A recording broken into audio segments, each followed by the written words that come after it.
how light makes or breaks a photo.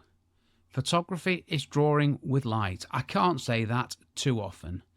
And just in case you didn't know, that is what the word photography means. Photo is light, graphe is drawing, or writing, it depends on your interpretation of the translation.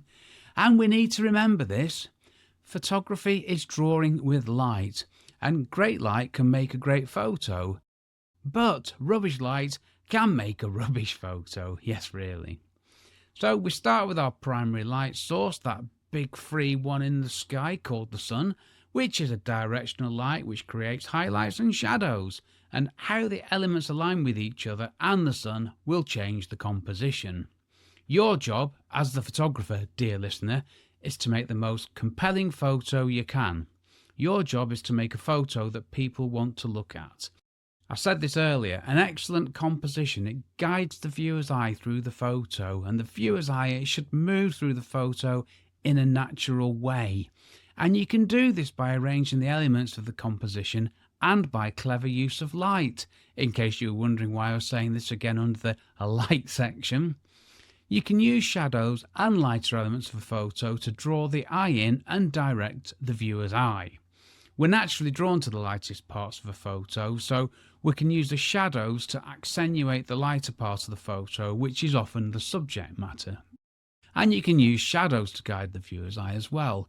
And this is where moving around helps, as in moving around before you take a photo, because the light changes when you change where you are in relation to where it's coming from and to all the other bits in a photo.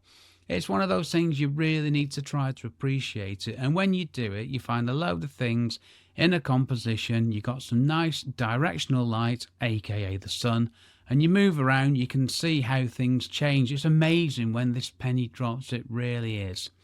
And in doing this and using light cleverly, you can create depth and interest in a photo. Now, going back to that big old free light source, the sun. At midday, the light is overhead and harsh. And it's obviously much lower at sunrise and sunset. And at sunrise and sunset and the hours before and after, you get that amazing directional light. So the time of day you take a photo, it directly impacts what you end up with, which has an impact on your composition. So you need to be aware of the light's direction, intensity, colour, and how it lights up the composition, and how in moving around you can see how the light changes within that composition. Let's not forget, light's free, and we can use it to transform photos from dull to interesting. Be aware of where the sun is, and remember, it's always moving relative to where we are at any one time.